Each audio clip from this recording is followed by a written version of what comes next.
अमृतसर में हम जाएंगे तो हमारा सबसे बड़ा खालसा कॉलेज है, लाल ईंटों का बना हुआ है। वहां भी जाएंगे तो जब नॉर्मली मैंने अपना आई कार्ड दिखाया तो उन्होंने मुझे 6 दिन के रहने के लिए बड़ा सा कमरा, खाना पीना सब, मतलब उनकी ये जो धारणा है उनकी, क्या किसकी, लंगर की, वो किसी के साथ भी होती है। और वहां ऐसा कुछ नहीं है कि मुसलमान आया, हिंदू आया, या उनके यहाँ सबका सब बराबर है।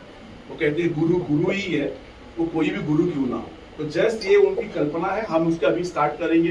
तो जो इनका दिया है यहाँ देखेंगे, इवन जो इनके बर्तन, यहाँ बर्तन भी देखोगे तो इनको जो बर्तन थे उनके पीतल के, तांबे के, मतलब मोस्ट ऑफ पीतल के बर्तनों में उनका खाना बनता था।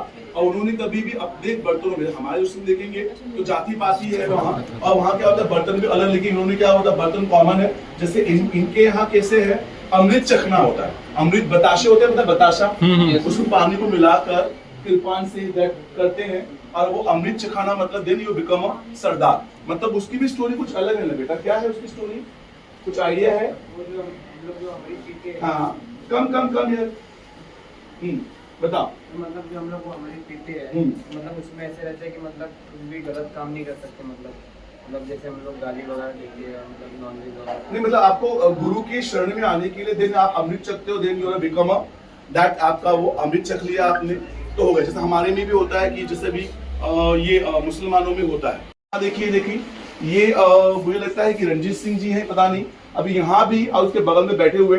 तो देखो ये तो सिख है ही नहीं, लेकिन बगल के पोस्टर में आप देख रहे हो, यहाँ दिख रहा है सबको ये पोस्टर, यहाँ सारे के सारे हिंदूज लोग हैं, सबके माथे पे टीका लगा हुआ है। मतलब सिखों ने कभी भी किसी धर्म में अंतर नहीं किया था, उनके लिए एक ही धर्म है।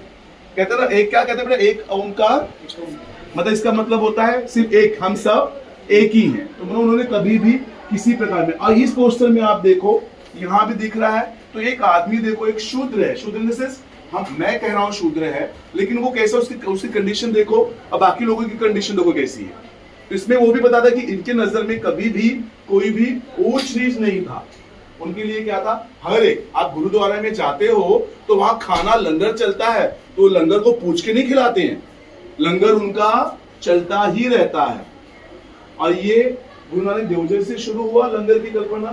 क्या थी कल्पना लंगर बेटा, ये कि खाना सबको मिलना चाहिए, ऐसा कुछ था। ये मेरा 5th ब्लॉग है, मतलब सबको, कोई भूखा ना सोए, ठीक है।